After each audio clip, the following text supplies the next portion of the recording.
حضرت ابو الحسن رحمۃ اللہ تعالی علیہ حضرت معاذ ابن جبل رضی اللہ تعالیٰ عنہ کے پاس بیٹھا کرتے تھے. فرماتے ہیں ان سے جو پیار بڑھا تو پھر میرا مصلی سے بھی بڑھ گیا. تابعی ہیں. فرماتے ہیں صحابی رسول سے محبت ہوئی تو ذکر سے بھی ہو گئی, پھر درود شریف سے بھی ہو گئی. محبت ان سے بڑھی تو پھر اللہ نے مسجد کا پیار بھی بڑھا دیا. آپ فرماتے ہیں کہ میری ہر وقت طبیعت چاہتی تھی کہ بس اللہ اللہ کروں, بس اللہ اللہ کروں, بس نہ میں ذرا تھوڑی جان چھڑاؤں لوگوں سے, کو 10 منٹ ملے تو میں کچھ 4 نفل پڑھ لوں, میں تھوڑا سا نہ بچوں لوگوں سے, اور مجھے تسبیح ملے تو میں نہ کچھ 400-500 دفعہ استغفار پڑھوں, سبحان اللہ الحمدللہ اللہ اکبر لا حول ولا قوت الا باللہ, میں نہ تسبیحات پڑھوں. فرماتے ہیں کہ بچے تھے گھر میں 6-7, غربت تھی, کام ملتا کوئی نہیں تھا, اور میں کام چور نہیں تھا, کام ڈھونڈتا تھا, پر اللہ کی قدرت کے کام نہیں ملتا تھا. فرماتے ہیں کہ میں نے ایک دن اپنی اہلیہ سے کہا کہ آج میں پھر جاتا ہوں کام ڈھونڈنے. تو میری بیوی بڑی فرما بردار تھی, پر اس دن نہ غربت کے ہاتھوں تنگ آ کے کہنے لگی آج نانا کوئی تو چیز لے کے آیا, تو مجھ سے بچوں کی بھوک نہیں دیکھی جاتی. یہ سب روگاں دا روگ محمد جس دا نام غریبی, کنڈ بلا کے لنگ جاندے نہیں دوست یار قریبی. آج نہ کچھ لے کے آیا تو میں بچے لے کے میکے چلی جاؤں گی. شیخ فرماتے ہیں کہ میں بڑا پریشان گھر سے نکلا, پر میں نے صبح سے لے کے زور تک کام ڈھونڈا, کام ملا کوئی نہیں. تو میرے دل میں خیال آیا چلو کام نہیں ملتا تو اللہ اللہ تو کرے نا, چلو بندوں کی مزدوری نہیں ملتی تو رب کریم کی عبادت ہی کرتے ہیں. فرماتے ہیں کہ میں نے نا فرات کے پانی سے وضو کیا, نہر کے, شدید دھوپ تھی, ساتھ ریت تھی اور ریت تپ رہی تھی. میں نے اپنا رومال وہیں مصلی کے طور پر بچھا لیا, اور فرماتے ہیں کہ زور سے لے کر عصر تک نماز پڑھی. دھوپ بھی پورے زور پہ, پر میرے سجدے کا ذوق بھی پورے زور پہ. فرماتے ہیں سورج بھی چمک رہا ہے اور رب کی عبادت کا ذوق بھی پورے زور پہ. میں سجدہ کروں تو پھر میرا اٹھانے کو جی نہ چاہے. میرے استاد لکھا کرتے تھے, یہ ان کا شعر ہے, وہ کہا کرتے تھے مجھے سوز دے, مجھے ساز دے, اور مجھے نیم شب کا نیاز دے, دم سجدہ خود کو میں توڑ دوں, مجھے ایسا ذوق نماز دے.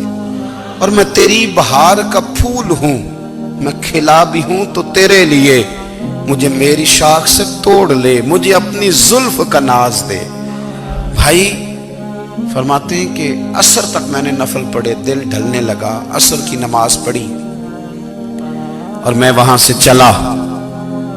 اب میں جب نکلنے لگا تو دل میں خیال آیا کہ چھوٹی چھوٹی دیواریں ہیں گھر کی, بغیر کچھ لیے جاؤں گا تو بیوی دور سے دیکھے گی تو شور کرے گی کہ پھر خالی ہاتھ آ گیا ہے.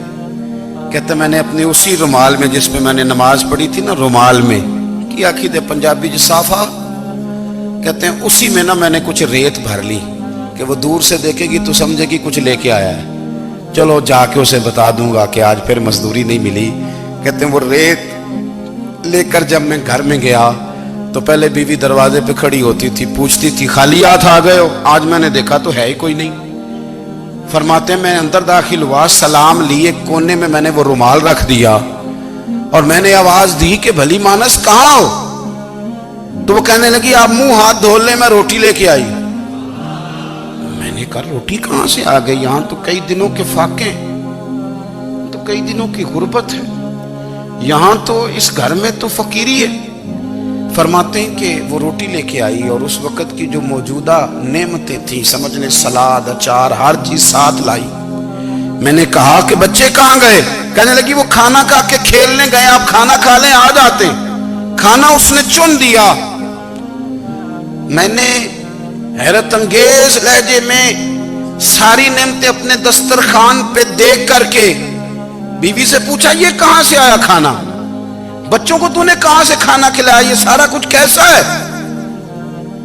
کہنے لگی پتہ نہیں آج آپ کس کریم کی مزدوری کرنے چلے گئے تھے, پتہ نہیں کس کریم کی, میرے گھر میں تو اتنی نعمتیں آئی ہیں کہ مجھ سے سنبھالی نہیں جا رہی, اتنا اناج ہے, اتنا گندم ہے, کس کریم کے دروازے آج چلے گئے تھے؟